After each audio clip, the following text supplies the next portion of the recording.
नंदानी बंते जी। अ, बंते जी, जैसे आपने कर्म का सिद्धांत अभी समझाया, तो मेरे मन में एक प्रश्न उठा कि अगर कोई इंसान जिंदगी भर पंचशील पालन करता है, उपोषित करता है, भगवान बुद्ध के मार्ग पर चलता है, लेकिन हम सब संस्कारों पर काम कर रहे हैं, तो कोई अगर चित्त में जैसे भय जागा या कोई और चेतना जागी मरते समय, प्रयत्न तो है कि ना जागे, लेकिन अगर जाग गई तो क्या फिर भी उसे अपाय गति में ही जन्म मिलेगा?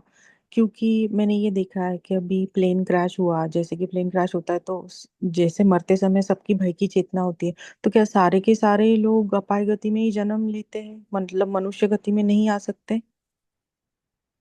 हाँ, ऐसा हो सकता है, ले सकते हैं। लेकिन वहां पे अगर कोई निडर है जो डरता नहीं है तो वो उसकी चित्त की चेतना दूसरी होगी, उसके मन में भय भय नहीं है। उसने मृत्यु को एक्सेप्ट कर लिया है, मरणानुसति की वो भावना करता है। उसके मन में मैत्री है हमेशा। तो वहां पे अ, उसकी चित्त की चेतना अलग रहेगी, है ना। इसीलिए भगवान जी ने बोला है कि शील पे संतुष्ट मत रहो।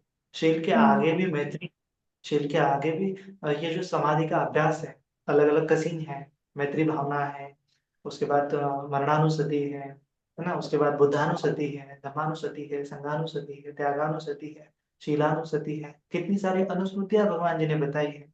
केवल हम शील पालन करते हुए परिपूर्ण हो जाएंगे ऐसा नहीं है। शील के बाद भगवान जी ने भावना को महत्व दिया है। मैत्री भावना, मरणानुसति की भावना, बुद्धानुसति की भावना, है ना। ये आनापानसति की भावना, विपस्सना की भावना तो सबसे ऊंची है। तो इस प्रकार से ये भावना का भी हमें अभ्यास करना चाहिए, क्योंकि हमारा गोल है संस्कारों से छूटना। जैसा कि आपने बोला है, जैसा कि आपने उल्लेख किया है, अगर हम शील पे ही संतुष्ट रहेंगे तो मन के संस्कार कैसे निकालेंगे, है ना। हमारा गोल तो पर्पस है कि मन के संस्कारों को निकाला जाए। सभ्य संखारा दुखाति यथा पन्याय पश्यति अथ निबृंतति दुखे समग्र विशुद्धिया। ये सभी संस्कार दुखद है ऐसा जानते हुए उसको निकालना चाहिए, एक एक संस्कार को। लोभ को, द्वेष को, मोह को, घृणा को, अहंकार को, डर को, बेचैनी को, है ना, मत्सर को, ईर्ष्या को। ये इस पर काम करना चाहिए, इसको निकालना चाहिए, तो ही जीवन में संतुष्टि आएंगी, निडरता आएंगी, दूसरों के कल्याण की भाव आएंगी और हमेशा चित्त स्थिर रहेगा, है ना। ये संस्कार जब निकलते हैं तो ही चित्त स्थिर हो जाता है। इसीलिए ये व्यक्ति श्रोता बनना कहलाता है, क्योंकि जब तक संस्कार नहीं निकलेंगे चित्त में स्थिरता कैसे आएगी। शील तो है ही, लेकिन संस्कार को निकालना भी, पापान करणं सुखम, उसके बाद प्रज्ञा को भी परिशुद्ध करना चाहिए। प्रज्ञा का मतलब है कि संस्कार को जानना और अकुशल संस्कारों को निकालना, कुशल संस्कारों को डेवलप करना, है ना। तो ये प्रज्ञा है। तो प्रज्ञापूर्ण जीवन जीने का मतलब यही है कि अनित्य का बोध रखते हुए, दुख का बोध रखते हुए, अनात्मता मैं मेरा नहीं है, सब कुछ मरण धर्मा है, तो इस प्रकार से ये सब चीजें एक्सेप्ट करते हुए चित्त को स्थिर रखना मतलब प्रज्ञा है ना। स्थित प्रज्ञ भी उसको बोला जाता है कि स्टेबल हो गई है प्रज्ञा। क्यों स्टेबल हो गई? क्योंकि उसने जाना है कि ये संस्कार मुझे दुख में जाएंगे और ये अनित्य है। इस अनित्य हुए संस्कार को, लोभ को, द्वेष को, मोह को मैं क्यों स्वीकार करूं, क्यों उसके ऊपर रिएक्शन करूं, क्यों बार बार उससे ग्रसित हो जाऊं। इस प्रकार से संस्कारों को धुला जा सकता है। पन्याय परिशुद्धि बोला है, प्रज्ञा से परिशुद्ध हुआ जा सकता है, संस्कारों से परिशुद्ध हुआ जा सकता है। तो इस प्रकार से हमें चित्त की चेतना को सिर्फ सफाई करने के लिए ये विकार निकालना बहुत आवश्यक है। और भगवान जी ने जो बताया है, संयोजन बताए हैं, निवरण बताए हैं, जो चित्त को बेचैन कराते हैं, डगमगाते हैं, उसको भी खत्म करना आवश्यक है। उसके लिए बार बार आपको ये धम्म श्रवण करना आवश्यक है ना। तो धम्म का श्रवण करना मतलब, धम्म की प्रैक्टिस मतलब ये नहीं कि एक चीज सुन ली और खत्म हो गया, ऐसा नहीं है। धर्मों को आपको स्टेप बाय स्टेप समझना पड़ेगा, है ना। आर्य सत्य है, सैतीस बोधिपाक्ष धर्म है ना। ये सत्य बोधांग की भावना है, निवरण है, 10 संयोजन है, उसको कैसे हटाया जाए। इस प्रकार से पूरा निर्वाण की तरफ एक स्टेप्स होती है निर्वाण तक जाने के लिए। उस स्टेप्स को आपको सीखना पड़ेगा, समझना पड़ेगा, उसकी प्रैक्टिस करनी पड़ेगी, है ना। जो स्वीकारना है उसको बढ़ाना पड़ेगा, जिसका त्याग करना है उसको प्रज्ञा से त्याग करना पड़ेगा। तो इस प्रकार से धर्म को प्रॉपरली अंडरस्टैंड करना पड़ता है ना। किसी स्कॉलर ने भी कहा है, बहुत सारे विद्वानों का मत है कि धर्म का प्रैक्टिस करने का मतलब है कि एक सिलेबस की तरह पढ़ना पड़ता है। जैसे हम सिलेबस को पढ़ते हैं, गणित पढ़ते हैं, विज्ञान पढ़ते हैं, कोई सब्जेक्ट पढ़ते हैं, तो स्टेप बाय स्टेप पढ़ते हैं, है ना। गणित में पहले आपको 2+2 पढ़ाया जाता है, फिर उसके बाद आपको ट्रिग्नोमेट्री, फिर जो बड़े बड़े कंसेप्ट होते हैं मैथमेटिक्स की वो पढ़ाए जाते हैं। लेकिन शुरुआत बेसिक से होती है। शील मतलब बेसिक है, दान मतलब बेसिक है। उसके बाद भावना, भावना का अभ्यास, चित्त से विकारों को निकालने की भावना, उसके लिए क्या करना है क्या नहीं करना है, इसका सम्यक दृष्टि से हमें क्या करना चाहिए, अवलोकन करना चाहिए। तो ये सिलेबस की तरह धम्मों को पढ़ते जाए, बार बार धम्मों को श्रवण करते जाए। यूट्यूब है, बुक्स है, बहुत सारी किताबें हैं, त्रिपिटक है, बहुत सारा लिटरेचर है। इस दुनिया में सबसे ज्यादा लिटरेचर तो बुद्धिस्ट लिटरेचर ही है। क्यों इतना बड़ा लिखा गया है, क्यों इतनी जरूरत क्यों है?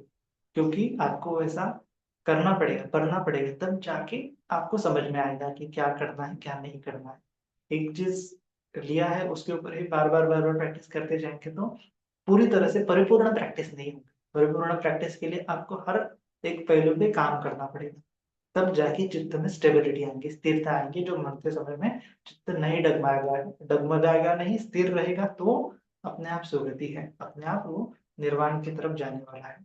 इस प्रकार से है। सपोज किसी का मृत्यु हुआ है एंड वो गंधर्व स्टेट में है, ठीक है। उसका 7-7 दिन में उत्पन्न होता है और नष्ट हो रहा है, ठीक है। तो उस समय में सपोज वो सुगति में चला चला जाए, तो उसके लिए हम कुछ उपाय कर सकते हैं क्या एज अ फैमिली और रिलेटिव्स।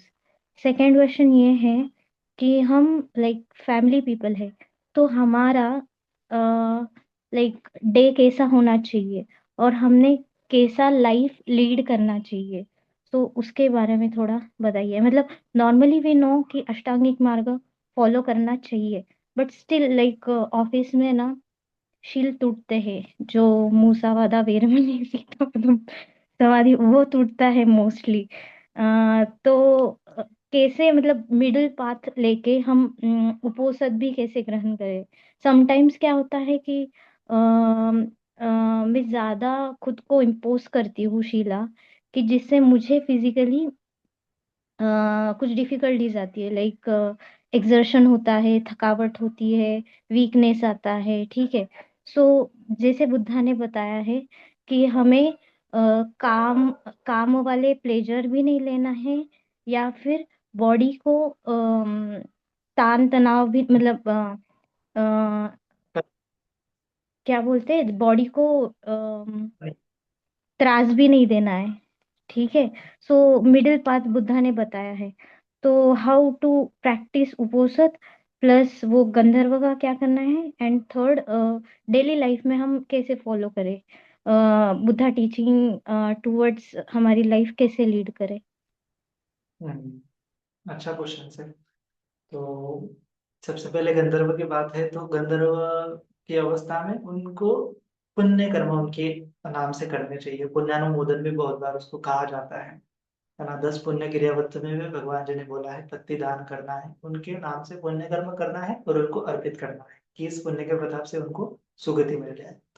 ये सबसे पहली बात है। दूसरी बात है कि अब उनके लिए परित्राण भी कर सकते हैं। कहा जाता है कि परित्राण करने से वो उनको सुगति मिल जाती है, या फिर जो जैसे ही वो परित्राण बुद्ध वाणी सुनते हैं तो वो सुगति को चले जाते हैं। क्योंकि मरते समय में कोई भी सत बुद्ध की वाणी सुन लेना बहुत दुर्लभ है। ऐसे सुन नहीं सकता है अगर उसके कुशल कर्म नहीं है तो। जैसे देवदत्त के नहीं थे, वो भगवान जी को दर्शन लेने के लिए आ रहा था, लेकिन उसके उतने कर्म ही नहीं थे कि वो भगवान जी के पास आने से पहले ही धरती उसको अंदर निकल गई। इसीलिए हाँ, भगवान जी के सुत्त का चांटी करना चाहिए। मुख से जो जो मुख से वाचा निकली है, वाणी निकली है, सुत्त निकले हैं, वो परित्राण करना भी उनके लिए लाभदायी होता है। दूसरा है कुशल कर्म करना है उनके नाम से, उनको अर्पित करना है। ये दो चीजें करने से वो सुगति को जा सकते हैं। दूसरा प्रश्न है कि आपका जो डेली लाइफ में मिडल वे से कैसे जीवन जीना है, या फिर डेली लाइफ में कैसे बुद्धिज्म को फॉलो करना है।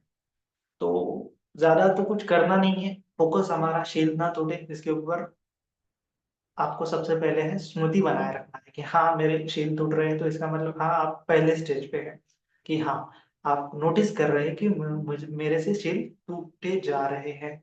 तो हमें कोशिश करनी चाहिए कि शील ना टूटे। कैसे हम बचे कि मूसा वाला वीरमणि ये शील का पालन हो जाए, किस प्रकार से हम सामने वालों को रिप्लाई दें, किस प्रकार से हम हमारे काम को अच्छे से करें और मुसावादा वेरमणि ये शील ना टूटे उसके लिए फोकस करें। जैसे कि बहुत बार कैसे होता है कि स्टूडेंट है जो टीचर ने होमवर्क बताया है और वो दूसरे दिन होमवर्क तो नहीं करता है, दूसरे दिन जाता है और टीचर से कहता है कि टीचर मतलब मेरी जो नोटबुक है वो घर पे रह गई, मतलब बहाना बना लेता है। लेकिन सच्चाई है, सच्चाई का वो सामना नहीं कर पाता है, तो वो झूठ बोलने का इजी रास्ता चुन लेता है। लेकिन भगवान जी ने बोला है कि नहीं, हमें सच्चाई के साथ ही रहना चाहिए। अगर वो दृढ़ निश्चय करता है कि मैं सच्चाई के साथ रहूंगा, हमेशा सच बोलूंगा, तो उसको सच काम करना भी पड़ेगा, ज्यादा मेहनत करनी पड़ेगी, है ना। शुरुआत में तो ये मेहनत ज्यादा लगेगी कि उसको टीचर ने बोला है होमवर्क नहीं किया तो मतलब होमवर्क किया क्या, तो उसको बोलना पड़ेगा, सच बोलना पड़ेगा कि नहीं किया, फिर टीचर उसको मारेंगे। फिर उसको दूसरे दिन कोशिश करनी है कि होमवर्क हमेशा कंप्लीट करे, और वो करेगा अगर वो सच्चाई के साथ जी रहा है। अगर वो एक बार होमवर्क कंप्लीट कर रहा है, बार बार कर रहा है, तो उसका वो स्वभाव बन जाएगा। शुरुआत में उसको जो होमवर्क करना एक डिफिकल्ट टास्क लग रही थी, वो उसका स्वभाव बन जाएगा, आसानी से वो कर पाएगा। तो इसीलिए अगर आप काम चोरी के बदले में अगर मुसावादा का खंडित कर रहे शील, तो आपको वो नहीं करना चाहिए। आपको ज्यादा काम करना चाहिए, टाइम पे आना चाहिए, ताकि आपका शील भंग ना हो जाए। कोई बहाना नहीं बना चाहिए, सच्चाई के साथ रहे। एक दो बार आपको पनिशमेंट मिलेगी, सैलरी कट जाएंगी, इट्स ओके, लेकिन आप सच्चाई के साथ रहेंगे तो आपका धीरे धीरे वो स्वभाव बन जाएगा, और उसमें से आपको एक सुकून की जिंदगी, एक ईमानदारी से जिंदगी जी रहे ऐसा सुकून एहसास मिलेगा। तो यही भगवान जी की टीचिंग है, सच्चाई के साथ जीना पहला है, जो ही आर्य अष्टांगिक मार्ग है, जो ही मध्यम मार्ग है। मध्यम मार्ग से फिर आपके मन में विकार वगैरह नहीं आने देना है, लोगों से हमेशा करुणा से रहना है, लोगों से हमेशा मैत्री से रहना है ना। हमेशा दूसरे के ऊपर मैत्री करनी है, करुणा करनी है, मुदिता करनी है, उपेक्षा से रहना है। ये चार चीजें भगवान जी ने बताई है, चार ब्रह्म विहार भी बोलते हैं उसको। और यही भगवान जी इसी ब्रह्म विहार में रहते थे। कोई अगर भगवान जी को गाली वगैरह देता है तो भगवान जी जस्ट उसके ऊपर करुणा करते हैं कि बेचारा अज्ञान है, उसको समझ नहीं है, इसीलिए मुझे गाली दे रहा है, इसीलिए मुझे भला बुरा कह रहा है। तो इसका ये उसका मंगल हो जाए, उसको सद्बुद्धि आ जाए, उसके ऊपर मैत्री करते हैं, उसका कल्याण हो जाए, ना कि उसको गाली का पलटवार देते हैं। तो ये बुद्धा की टीचिंग है, मैत्री की, करुणा की, उसको हमारे डे टू डे लाइफ में उतारना है। इसीलिए बार बार कहा जाता है कि मैत्री की भावना करो, करुणा की भावना करो, मुदिता की भावना करो, उपेक्षा की भावना करो, क्योंकि ये बहुत पावरफुल है आपके चित्त को स्टेबल बनाने के लिए, है ना। जैसे ही आपके मन में हमेशा मैत्री उत्पन्न होती है, करुणा उत्पन्न होती है किसी का दुख देख के, मुदिता उत्पन्न होती है किसी को खुश देख के, है ना, ईर्ष्या नहीं उत्पन्न होती, मुदिता उत्पन्न होती है, वो दूसरे को खुश देख के आप भी खुश हो जाते हैं। तो यही जीवन जीने का, सरल जीवन जीने का मार्ग है, खुशी से जीवन जीने का मार्ग है, मध्यम मार्ग है। हमेशा उपेक्षा में रहना, मतलब कि सुख आए दुख आए उसमें लीन नहीं हो जाना, हमेशा होश बनाए रखना है कि ये चीज भी, ये ये टाइम में निकल जाएगा, तो मुझे स्टेबिलिटी बनाए रखना है, मुझे हमें हमेशा काम, मेरे काम पे फोकस करना है। इस प्रकार से भगवान जी ने उपेक्षा का मार्ग बताया है, इक्विनिमिटी का मार्ग बताया है ना। सुख आए तो ज्यादा एक्सेप्ट नहीं होना, ज्यादा एक्साइटेड नहीं होना, दुख आए तो ज्यादा उसमें लीन नहीं होना, समता से रहना, उपेक्षा से रहना, इक्विनिमिटी से, है ना। और प्रज्ञा से जीवन जीना, माना कि सम्यक दृष्टि से। कोई आपका बुरा कर रहा है, इसलिए आपको उसके साथ बुरा नहीं करना है, उसको उसके कर्म पे छोड़ देना है, आपका प्रैक्टिस आप करना है। तो ये मध्यम मार्ग है, ये दृष्टि है, ये सम्यक दृष्टि है ना। सम्यक दृष्टि मतलब कि मिडल में, सम्यक दृष्टि मतलब कि अपने ऊपर फोकस करना है, अपने चित्त की स्टेबिलिटी पर फोकस करना है। दूसरे के स्वभाव के कारण आपके चित्त की स्टेबिलिटी भंग नहीं होने देना है। नहीं होने देने के लिए जो अभ्यास है वही बुद्धिज्म है ना। चित्त की स्टेबिलिटी भंग नहीं होने देने के लिए जो अभ्यास कर रहे हैं उसको ही बुद्धा की टीचिंग कहा है, धर्म कहा है। तो उसके ऊपर आपको बार बार फोकस करना पड़ेगा, एक ही दिन में आपको ये आएगा नहीं, इसकी आपको प्रैक्टिस करनी पड़ेगी। भावना बोला है, भावित करना पड़ेगा, ऐसा आपका हार्ट, ऐसा आपका चित्त भावित करना पड़ेगा कि वो हमेशा स्टेबल रहे, उसमें राग नहीं जगे, द्वेष नहीं जगे, मोह नहीं जगे, हमेशा सद्भावना, मैत्री की भावना, माफी की भावना, करुणा की भावना, है ना। इस प्रकार से जीवन जिएंगे तो आपके जीवन में स्टेबिलिटी आएगी, और इसीलिए आपको ये धर्म बार बार श्रवण करना है ना। तो भगवान जी ने बोला है कि ये गृहस्थ रहते हुए आप श्रोतापन्न बन सकते हैं, सकरदागामी बन सकते हैं, अनागामी अवस्था तक जा सकते हैं, तीन अवस्था तक आप जा सकते हैं, जो कि निर्वाण की अवस्था है ना, स्टेबिलिटी की अवस्था है, इक्विनिमिटी की अवस्था है, प्रसन्नता की अवस्था है, सुख की अवस्था है। तो ये पाने के लिए आपको मन को उस प्रकार से सम्यक व्यायाम बोला है आर्य अष्टांगिक मार्ग का। वो सम्यक व्यायाम आपको रोजाना करना पड़ेगा, बार बार होश साधना पड़ेगा कि मेरे चित्त में क्या जाग रहा है, मुझे ये विकार नहीं जागने देना है, मुझे हमेशा चित्त में कुशल निर्माण करना है। ये सम्यक व्यायाम अगर आप समझ गए तो आप जीवन जीने का रास्ता भी समझ जाते हैं। और इसी पर आपको बार बार चिंतन मनन करना है, बस इतना ही है। ज्यादा ज्यादा भी सोचना नहीं, बस मन को स्टेबल रखना है, मन में हमेशा विकार नहीं जगने देना है, मन में हमेशा कुशल निर्माण करना है, सद्भावना, दूसरों के प्रति अच्छी भावना, दूसरों को माफ करना, मैत्री, करुणा, मुदिता, उपेक्षा की भावना। इतना भी कर लिया तो डे टू डे लाइफ में आपके मन में विकार नहीं जागेंगे, चित्त स्टेबल रहेगा और आप प्रसन्नता का, सुख का, ब्लिस का एहसास कर पाएंगे, है ना। जब जैसे ही आप ब्लिस का एहसास कर पाएंगे तो आप स्वार्थी नहीं होंगे।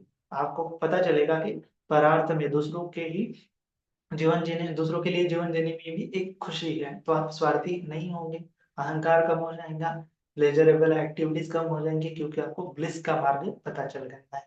तो ये मध्यम मार्ग है, ना तो खुद के लिए स्वार्थी हो जाना, ना तो खुद के ऊपर ज्यादा हार्श हो जाना, है ना। मिडल वे है, खुद को ब्लिस में रखना है, दूसरों की, खुद का भी सोचना है, दूसरों का भी सोचना है, सबका सोचना है। जैसे सबका मंगल हो ऐसा आपके मन में भावना आएगा, तब आपका जीवन एकदम सुखपूर्वक दिशा में बहता चला जाएगा। तो बार बार धर्म श्रवण कीजिएगा और धीरे धीरे हार्ट को अच्छा कल्टीवेट करने के लिए प्रैक्टिस कीजिएगा। हाँ, सब कुछ ठीक हो जाएगा धीरे धीरे। हाँ, वंदा भी बनते। हाँ,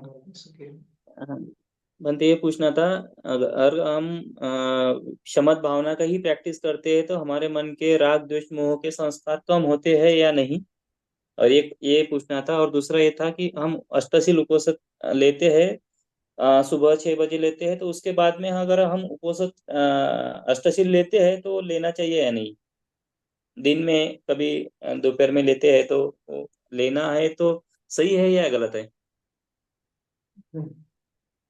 अष्टशील में तो ऐसा कहा जाता है कि सुबह ही लेना चाहिए, है ना। सुबह 6 बजे का समय होता है, 6 बजे का नहीं, वैसे उन जमाने में तो घड़ी नहीं थी।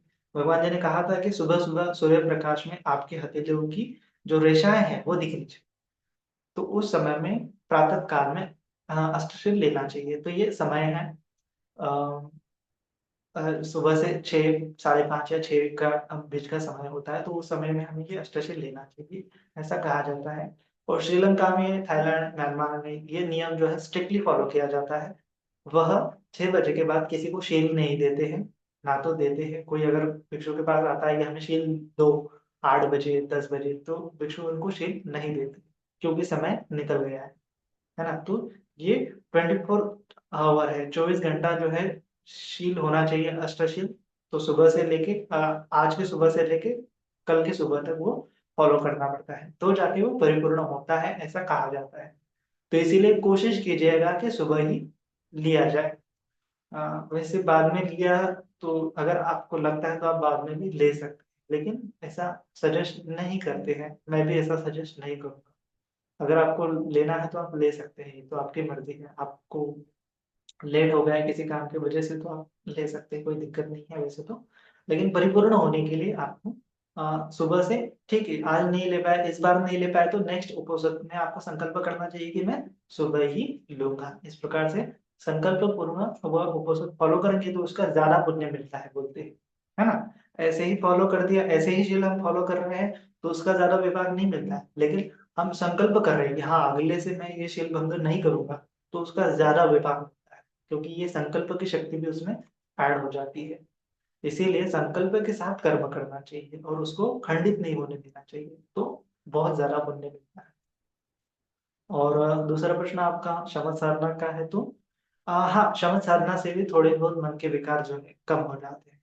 शमन साधना से अ, आपके जो इंद्रियों सुखों के पीछे भागने का जो स्वभाव होता है वो चला जाता है, क्योंकि मन को ध्यान का सुख पता चल जाता है कि जो इंद्रियों से परे भी एक सुख है, ऐसा वह चख लेता है। शमन साधना से उसको प्राप्त हो जाता है, वितर्क विचार प्रति सुख, एकाग्रता का सुख उसको प्राप्त हो जाता है। तो हाँ, उसके मन में से राग खत्म हो जाता है, बहुत हद तक खत्म हो जाता है। सांसारिक जीवन से जो प्लेजरेबल सीकिंग है, प्लेजर सीकिंग का स्वभाव है, वो खत्म हो जाता है और बहुत सारे विकार जो है निकल जाते हैं। लेकिन कुछ-कुछ विकार होते हैं जो प्रज्ञा से ही निकलते हैं, जो जैसे अहम भाव है, मैं मेरे का भाव है ना? व्यापार का भाव है, नॉन एक्सेप्टेंस का भाव है, तो ये जो है प्रज्ञा से ही निकलते हैं। तो प्रज्ञा से परिशुद्धि होती है, ऐसा भगवान जी ने बोला है। शमन साधना से हम शांत हो जाते हैं, रिएक्ट जल्दी नहीं करते, तो ये भी एक प्लस पॉइंट है। इसीलिए शील समाधि प्रज्ञा है, ये ट्रायंगुलर पाथ है ना? ये तिहेरी मार्ग है। तो समाधि भी अ, अच्छी है, दुःख संस्कार निकालने के लिए, स्किल भी अच्छे हैं, अकुशल उत्पन्न नहीं होने देने के लिए, और प्रज्ञा है पूरी तरह से कंप्लीटली इरेडिकेशन करने के लिए, पूरी तरह से विकार को खत्म करने के लिए। तो तीनों अंगों को हमें बैलेंस बनाना चाहिए, तीनों अंगों का साइमल्टेनियसली एक साथ अभ्यास करना चाहिए, तो ज्यादा से ज्यादा लाभ होता है ना? तो इस प्रकार से आपको तीनों को फोकस करना चाहिए। वंदामी भंते जी, मतलब सुखी हूँ। मुझे एक क्वेश्चन पूछना था कि मुझे पता है कि गुस्सा नहीं करना, और उस टाइम भी लगता है कि नहीं ये गलत है, लेकिन ऐसे एक टाइम आता है कि वो कंट्रोल ही नहीं हो पाता, तो क्या करना चाहिए? मतलब देखो, गुस्से का क्या होता है, बार बार चिंतन मनन करना चाहिए। सबसे पहले तो आप आनापानसति का अभ्यास कीजिए। जैसे ही गुस्सा आता है तो मतलब सांसों पे ध्यान देना चाहिए कि हाँ, जोर से तेजी से सांस लेते हुए खुद को शांत करने का अभ्यास करना चाहिए, शमन साधना का अभ्यास करना चाहिए। नंबर 1 ये है। नंबर 2 है कि हमें सामने वाले व्यक्ति के ऊपर हम गुस्सा कर रहे हैं तो उसको अंडरस्टैंड कीजिए। यह व्यक्ति खुद दुखी आ रहा है, यह व्यक्ति ऐसा बिहेव क्यों कर रहा है, ऐसा क्यों ये व्यवहार कर रहा है, ऐसा क्यों स्वभाव कर रहा है, वो मुझे मतलब गुस्सा दिलाने की चेष्टा क्यों कर रहा है? कोई तो भी कारण होगा ना, अकारण वो थोड़ी ना हमें गाली देगा, अकारण वो थोड़ी ना हमें ऐसी बात कहेगा कि जिससे हमें गुस्सा आएगा। वह भी व्यक्ति परेशान होगा, वह व्यक्ति कुछ चीज़ समझ नहीं पाया होगा, शायद मिसअंडरस्टैंडिंग हुई होगी इसीलिए वो ऐसा बोल रहा है ना? तो हमें दूसरों को अंडरस्टैंड करने का भाव डेवलप करना चाहिए। यह प्रज्ञा है कि दूसरों को समझना कि ये ऐसा स्वभाव क्यों कर रहा है, इस सिचुएशन में ऐसा बिहेवियर क्यों कर रहा है। ऐसा आप अगर क्यों खोजेंगे तो जानेंगे कि हाँ, कुछ हो सकता है, कुछ परेशानी हो, उसको कोई दिक्कत हो, इसीलिए ये ऐसा बिहेव कर रहा है ना? उसके मन में कोई स्वभाव उत्पन्न हुआ हुआ होगा, कोई विकार उत्पन्न हुआ होगा, यह भी मनुष्य है, विकारों से ग्रस्त है। इस प्रकार से जानते हुए, उसको समझते हुए जानना चाहिए कि ये खुद क्या है, बेचैन है, इसीलिए गुस्सा कर रहा है, चिड़चिड़ कर रहा है, ये इसलिए इस प्रकार से बिहेवियर कर रहा है। तो उसके बिहेवियर का कारण जानेंगे तो आपका गुस्सा कम हो जाएगा। फिर करुणा करनी है कि ये दुखियारा है, जल्दी से जल्दी इस विकार से छूट जाए, है ना? इसका भी मंगल हो जाए, इस प्रकार से उसके ऊपर मैत्री भी करना है। तो ये करुणा और मैत्री का फॉर्मूला वहाँ पे अप्लाई करना है कि उसका दुःख जानना है, ये ऐसा बिहेवियर क्यों कर रहा है, उसके बाद ये इस विकार से निकल जाए, ये इसको सद्बुद्धि आ जाए, इस प्रकार से मंगल मैत्री भी उसके प्रति करना है। तो मंगल मैत्री का अभ्यास करेंगे, करुणा की भावना करेंगे तो गुस्सा वहाँ पे नहीं उत्पन्न होगा, है ना? ऐसे प्रैक्टिस बनाए रखें।